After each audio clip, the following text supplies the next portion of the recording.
Don Katz is founder and executive chairman of Audible, Inc. Don was previously a journalist and author for 20 years, writing 5 books and serving as a contributing editor to Rolling Stone and other publications. Now, I pause to say that we spent time with Don and Leslie last night, and it was one of the most memorable nights that I have had in a very long time. I found both of them to be so passionate, loving, and humbled to be here. And folks, these are individuals that could be anywhere in the world, but they are here with us, and I'm so thankful for that. His work won a National Magazine Award, and his book, Home Fires, was nominated for a National Book Critic Circle Awards. He graduated in 1974 from New York University, where he studied with, guess what? Guess who? Novelist Ralph Ellison. Founded in 1995 and headquarters in Newark, New Jersey, since 2007, Audible serves millions of listeners. How many of us listen to Audible?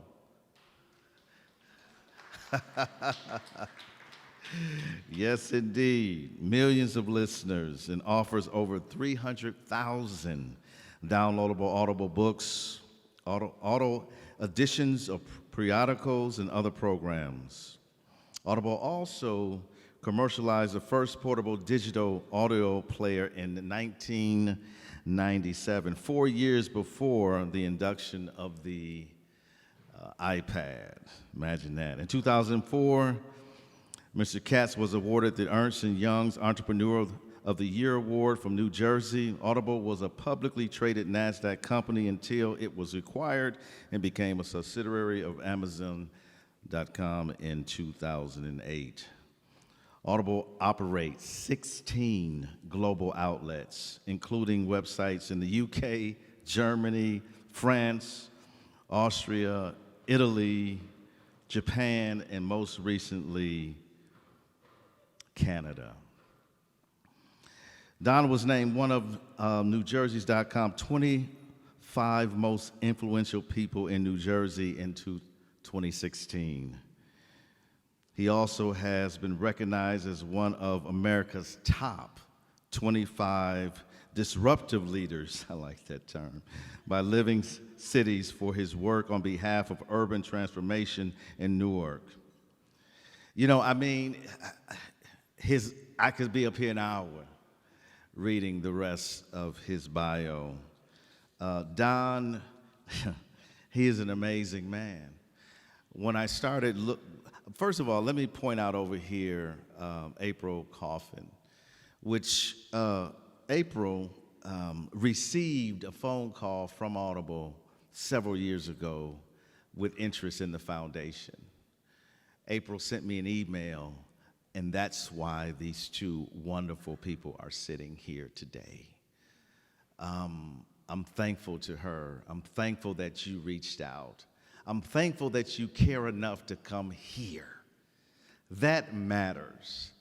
And without further ado, I want to bring up Don Katz.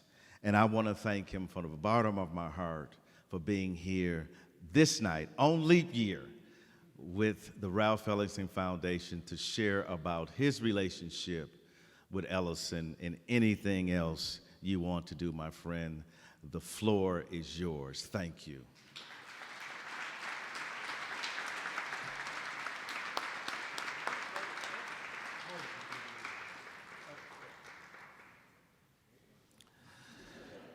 Before he gets up, let's run this clip with Don. So what's really important to me is that 2 wonderful things will happen in this evening. One is that I can honor a man who was my mentor, a man who literally is in my head with his beautiful voice and his words every day, of my life, and do so in a way that celebrates one of the great artists of the 20th century, a man who marked African American literature and frankly American literature in a lasting way. to say nothing of one of the great 20th century intellectuals and someone who understood jazz and vernacular culture at a level that few people did. I met Ralph Ellison in 1972 because I was honored to be included in a small colloquium at NYU where he taught a course. This is a man who launched 2 careers for me. He really was behind me being a writer for 20 years, and that his encouragement of understanding how powerful well-composed words can be led to a writing career. And then the truth is, Audible.com is nothing more than a continuum. It's a testament again to the sound of words, the syncopation of words, and indeed the jazz inside words. CEO Don Katz got his start as a journalist, but developed into a true tech innovator. He's credited with creating the first digital audio player back in 1997, 4 years before Apple came out with the iPod. I was supposed to do a book about, the digital media revolution like 25 years ago. And instead of writing the book, I saw that people would be running around with little digital devices filled with civilization. They'd be in your pocket. One thing came after another, and I decided to create a company instead of write about it. Newark, New Jersey has seen its share of hard times, but a lot is looking up in the brick city. Some of that success is thanks to innovative public-private partnerships like the one formed between the city and the audio book company Audible. These improvements are not only transforming the city, but also the lives of its residents. How did you find this place? This is just one of the great buildings in Newark that we've just embraced. You might think the world's largest producer and seller of audiobooks would be in Seattle or Silicon Valley. It's the right thing to do, and a lot of reasons why. But Audible founder Don Katz just expanded his company into the soul of downtown Newark.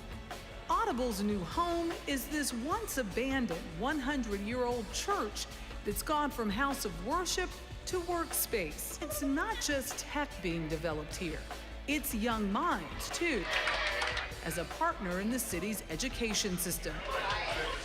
Audible donated more than $4 million over the past year by giving Newark public high school students an Amazon tablet, headphones, and an Audible subscription. The company has really been defined by embracing urban change. All the high school interns are from the inner city. When Audible was looking for interns, I was just beginning my junior year, and that's when my sister told me I needed to look for a job. Northstar recommended it, and Northstar has really high standards. Ayana Post is one example. She found a job at Audible 1 year ago after struggling through a tough adolescence. I was living in a homeless shelter here in Newark called Covenant House. Yes. And they have a program here at Audible called Hire Local. She will enroll in college next year thanks to another Audible program that pays for the majority of tuition for all employees. It's changed her trajectory, all because the people who create cutting-edge audio have also learned to listen to the needs of those around them. They help me shape my future now by investing their training, their hiring for their programs. Everything they've done has helped me achieve what I am today. We basically said, as long as you're bright and gregarious, we'll take it from there. I like that I can contribute to their lives in a positive manner. Today, some of the most enlightened and visionary public officials, philanthropists, business leaders, and investors have joined us to announce a project designed to escalate and further energize the reweaving of the tapestry of a great American city. Newark Venture Partners is open for business, and our goal is to bring hundreds of young, high-growth potential technology companies to Newark. The idea is early stage companies should join Audible because it's a fantastic place to grow a business, and this venture fund uses this very much matured accelerator model, which is really one of the best investment models going right now. Can you have a minimum wage, and that's a lifetime wage, and I made the argument that there are people who are living in some of the high-rises and the public projects in Newark. And so my question is, what you're doing, does it impact those people? Absolutely. In fact, there's academic corroboration. If you look at the multiplier effect, Professor Moretti and stuff, every engineering job creates 5 service-level, entry-level jobs. People are literally taking, long rides from Bushwick and Brooklyn to work at Audible because of the quality of work life. Companies can help create enough wealth and jobs to distribute them equitably. And if we can make that happen in Newark and Audible can be a part of it as a successful company, I know that I'll mark this alongside my amazing family, my books, and Audible as an indication that I've done okay. Thanks.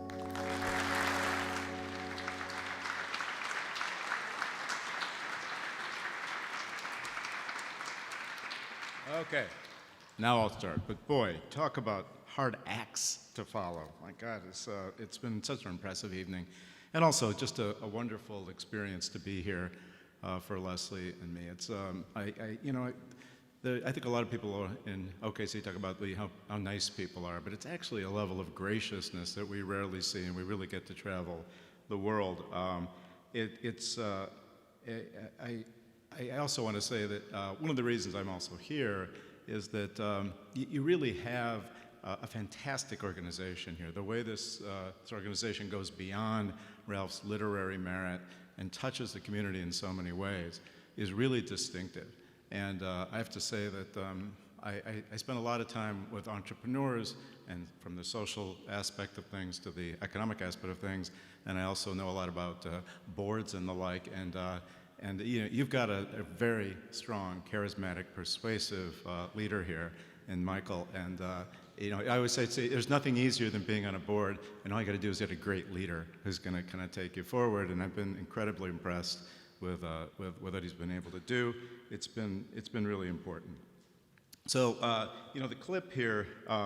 Incidentally, I would love to be back on the list that comes back here, or whatever you said. You come back, but I'm going to say I'm going to take the optional on the black tie next time. I mean, as somebody who goes to work in jeans and a T-shirt, this is a reach for me, but we'll go with it. That first clip about Ralph is this what we created, this Jazz in the Key of Ellison. The jazz genius Wynton Marsalis. It was just one of those ideas that I wanted to see become real.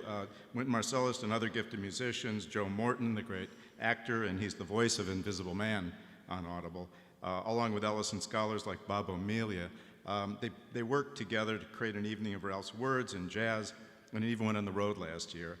With so many close readers of Ralph's prose in the room, try to imagine Ralph's mellifluous words, which we saw tonight, some of that, with a walking bass line and Wynton's magical horn underneath. I'd love to bring that here to Oklahoma City and make a project out of that. And given the really exciting social and local community mission of the Ellison Foundation, I'll also note that many of the Audible interns and scholars from Newark depicted on screen came from a wonderful school called North Star Academy. And North Star is considered to be one of the best schools in the world on an international plane. It's part of the Uncommon Schools network of 54 public charter schools serving minority students in the Northeast. A friend and another ex-journalist and writer in Chicago and founded North Star, and Audible and North Star and Uncommon have kind of grown up together, nonprofit in profit. Uncommon teachers have developed curricular innovations focused on how to teach young people and help them surmount challenged backgrounds. 40% of the students in Newark are actually in what Stanford Credo called beat the odds schools, basically schools that are better than the white kids in the state. And the next step for addressing urban inequality in Newark that we're working on is the challenge of getting them back to Newark and not having them go off into other places, which I know is one of the great challenges here in Oklahoma. So there's always another challenge when you care. I'm so impressed by the social service mission, as I mentioned, that Michael and the Ellison Foundation brings here, the creative writing workshops, the Flying Comb curriculum, the use of Ralph's essays, because Ralph's stuff's pretty hard sometimes. The way you say in school, he's hard. It's a hard read. And in the Light Bulb Room program, making that accessible to students is incredibly impressive to me. I actually think he would have loved just about everything you're doing. So if my remarks tonight from here are personal and particular to my life-changing experience with Ralph, I hope my admiration for what you're all doing here in OKC comes through. As someone who's traveled the world in 49 of 50 states as a journalist, I'm embarrassed to say that this actually is my first trip to Oklahoma City. I actually have Arkansan roots on both sides ancestrally, so I know the eastern part of Oklahoma, the region's close to Fort Smith, and Tulsa better than OKC, and I also realized by saying that and mentioning my Arkansan background that it could make my Carpetbagger Gets the Shadow and Actor Award story a little harder to tell. But I certainly heard about the city from Ralph. I remember how his storytelling voice would change when he was talking Oklahoma. I recall references to the vibrancy of the Deep Second neighborhood, which I sensed was not unlike his sense of Harlem during the Renaissance, as well as his own coming of age years in New York. It was always clear that Ralph considered himself part of an Oklahoma diaspora and part of a history that goes back to that 19th century, those treaties, the true natives and the Americans of color who defined so much of the important character of the Republic. Back in Newark, New Jersey, all of the 122 Audible conference rooms are named for Newark-born luminaries like Philip Roth and Allen Ginsberg and Shaquille O'Neal, Gloria Gaynor, and the Newark native musical virtuosos like Wayne Shorter and Sarah Vaughan and James Moody and Woody Shaw and Willie the Lion Smith. And there's others like Dr. E. Alma Flagg, who in 1964 became the city's first African-American principal of an integrated school. The room nearest to me is the only one named for someone who's not directly connected to Newark. The copy on that plaque reads, get this, Ralph Ellison's understanding of the power of the oral tradition and his ability to hear the music and well-wrought arrangements of spoken words informed the vision and mission of Audible from the beginning. According to Ellison, the way the early American vernacular embraced storytelling around campfires, the braggadocio of our salesmanship, and the sound of our lamenting in the fields became the distinct voice that defined the American novel. Ralph loved the melodies and language, and he told stories in a voice that sounded like a coal car coming out of a mine. He loved enormous cigars, jazz, and ideas. In many ways, Audible exists to honor his legacy. As the film clip noted, Ralph Ellison was my teacher.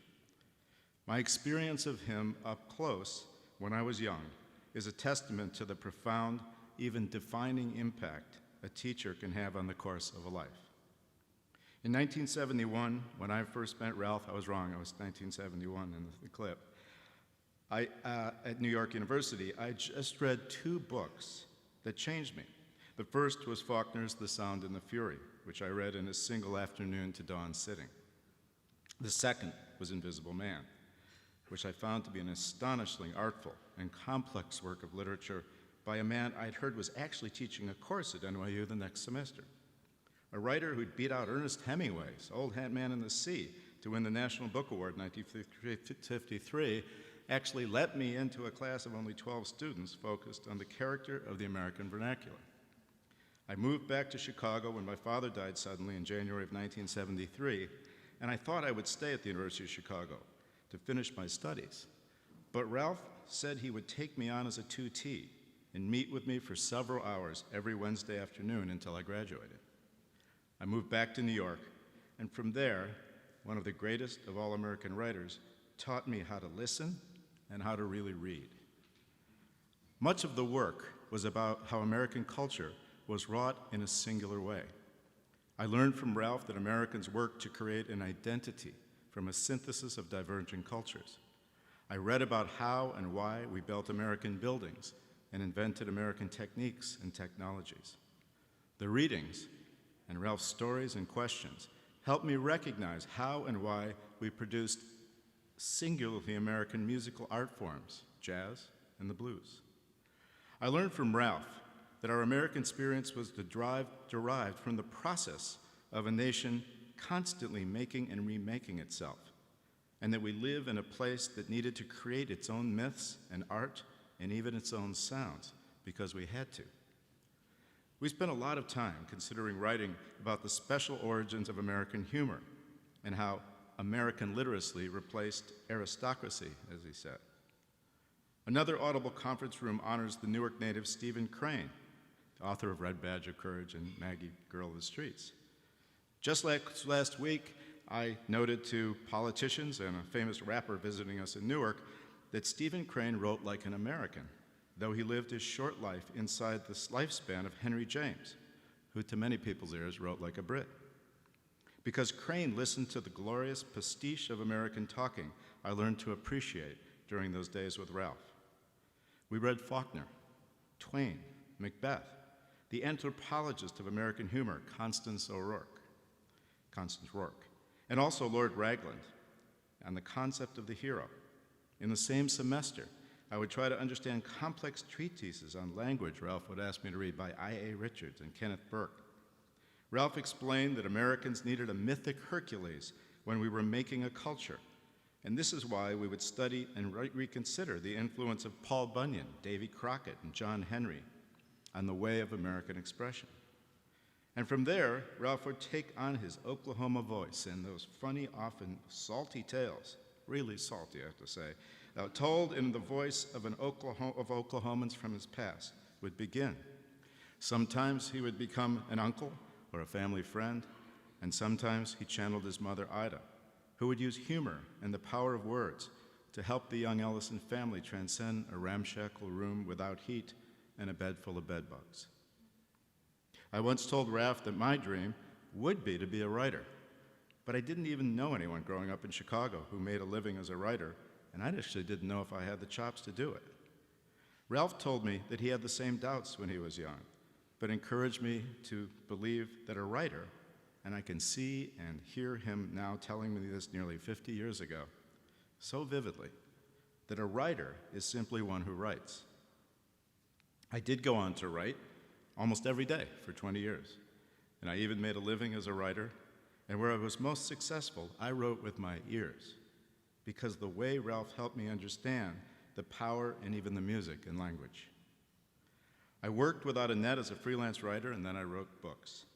Though I wrote nonfiction, my focus was on a narrative mode of novelistic truth-telling that was anchored in trying to find out what it meant to be willing to die for a cause in a war, or what it meant to come home from World War II and transfer that sense of battlefield loyalty and purpose to a big corporation and define one's entire life and work from there. I wrote a book about Nike during the Michael Jordan era, and the core thesis of the book was that Nike had managed to create near mythic superheroes out of gifted athletes. The symbolic underpinnings of the book once again harking back to Afternoons with Ralph. Ralph supported me during my early years as a professional writer, even trying absurdly to get me an early fancy MacArthur Award, though I'd yet to write a book at that point, and I regretted not seeing him more often during those early years of focus in my writing years. But in 1989, my wife Leslie and I ran into Ralph and Fanny at the National Book Awards, and Fanny said that she and Ralph didn't have children, but that in many ways, Ralph looked at me as family.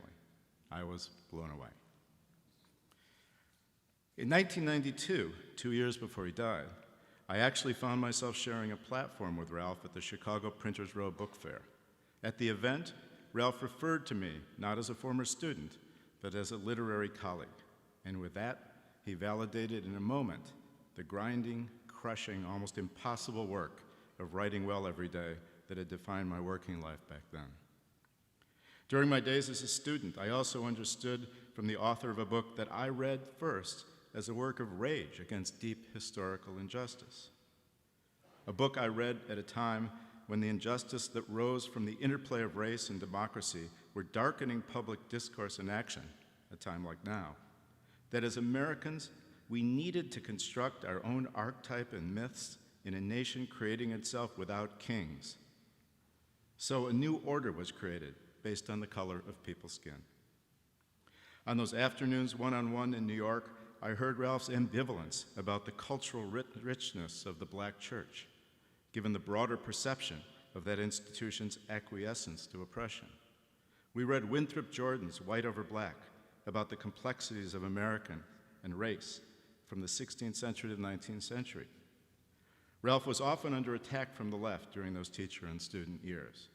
And when I read that James Baldwin once observed that Ralph was, quote, as angry as anybody can be and still be alive, unquote, I understood what he meant.